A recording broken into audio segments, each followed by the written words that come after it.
Bonjour à tous et à toutes. Est-ce que les clients mentent?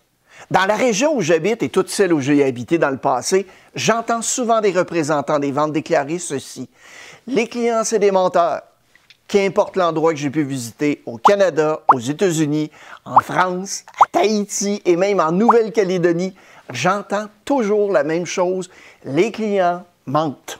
Dans cette vidéo, on va voir pourquoi les clients mentent et 4 règles à respecter pour les inciter à dire la vérité.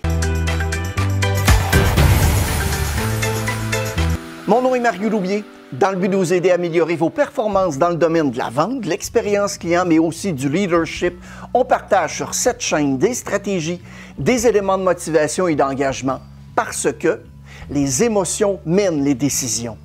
Vous pouvez aussi vous abonner à notre chaîne et obtenir gratuitement au moins une vidéo par semaine. Pour les entreprises, nous sommes accrédités à Emploi Québec dans le cadre de la loi sur la formation. Les détails se trouvent en bas dans la fiche description. Vous pouvez aussi écouter cette vidéo en podcast en cliquant sur les liens dans la fiche description au bas de l'écran. Supposons que je me rends travailler chez vous pour les 100 prochains jours. Et si je vous disais qu'il n'y aura aucun client qui ne me racontera aucun mensonge, tous vont me dire la vérité, qu'est-ce que vous penseriez? Pensez-vous que c'est possible? Je suis profondément convaincu que c'est possible et laissez-moi vous expliquer pourquoi je pense de la sorte. Lorsque les clients mentent, ils mentent à propos de quoi exactement? Ils mentent à propos de leur budget.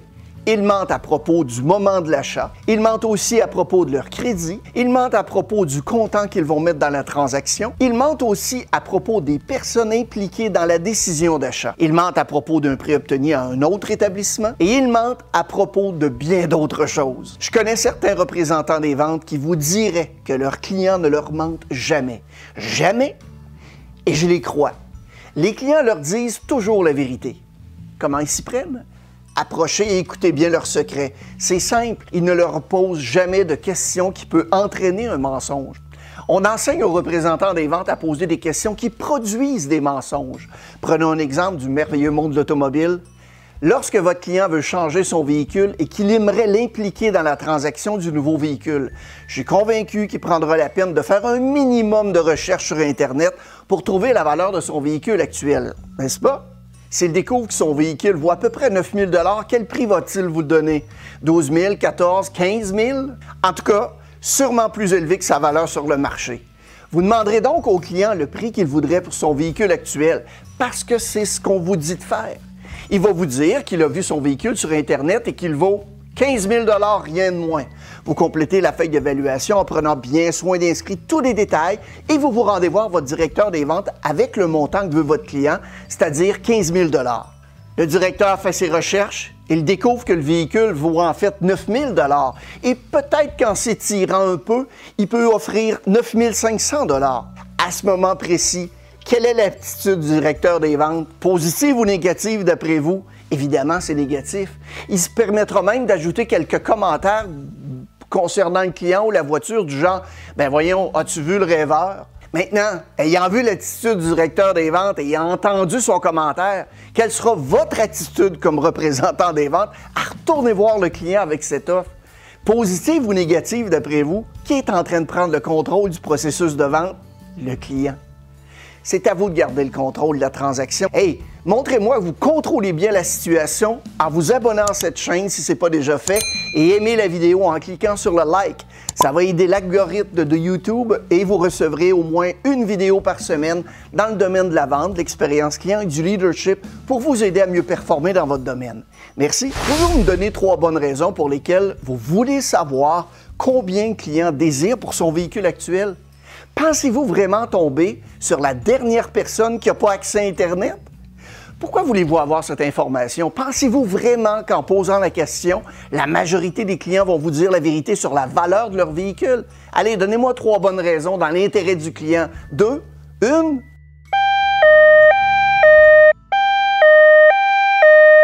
Nous le faisons parce que ce que... Nous le faisons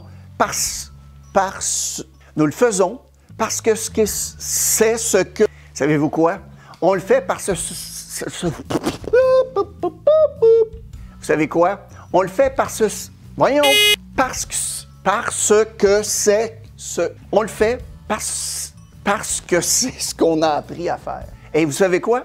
On le fait parce que... Vous savez quoi? On le fait parce que c'est ce qu'on nous a appris à faire et on ne remet jamais ça en question. À l'époque, l'information était détenue en grande majorité par les établissements d'automobile. Il y avait alors au beau jeu, il y avait le plein contrôle de cette étape. C'est plus le cas aujourd'hui.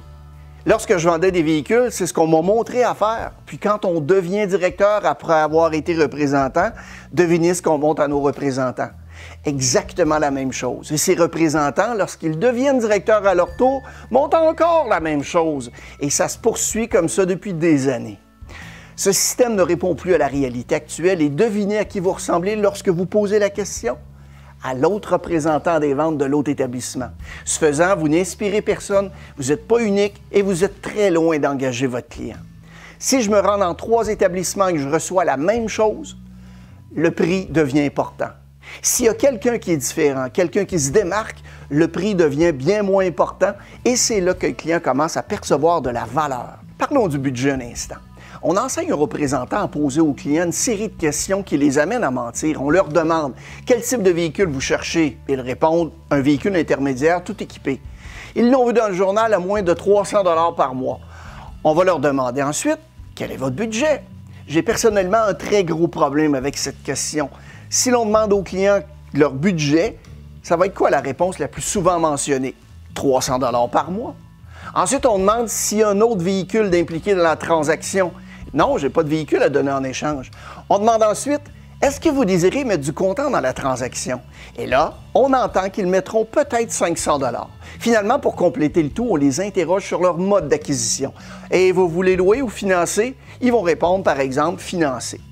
J'ai une question pour vous.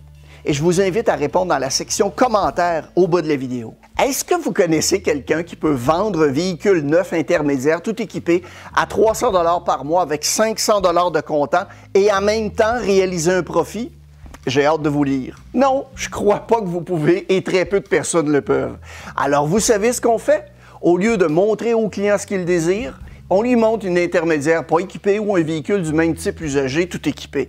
Ou mieux encore, on le change carrément de catégorie de véhicule. Il l'aime pas et il n'achète pas de vous. Il continue alors à magasiner. Vous faites votre suivi 3 jours plus tard pour lui demander où il en est rendu avec son achat s'il a pris une décision. Et il vous annonce, sans être embarrassé le moins du monde, qu'il vient d'acheter un nouveau véhicule.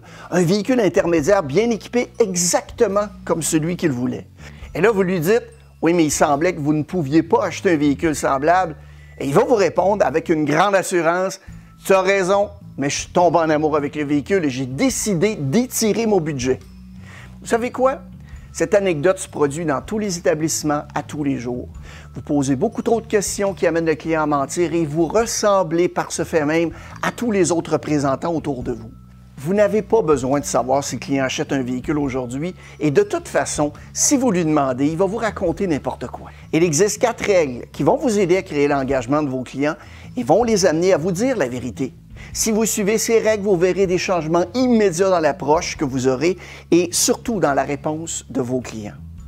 Premièrement, essayez de toujours surprendre agréablement le client. Deuxièmement, ne jamais poser de questions dont vous savez que les clients peuvent vous mentir. Troisièmement, ne jamais poser des questions au client qui peut le rendre plus sur la défensive. Et quatrièmement, ne jamais poser des questions dont vous ne voulez pas entendre la réponse. Quand les clients se présentent dans la salle d'exposition, on sait tous qu'ils sont sur la défensive. On sait aussi que si on leur pose les mêmes questions qu'on a toujours utilisées, ça va avoir pour effet de les rendre encore plus sur la défensive.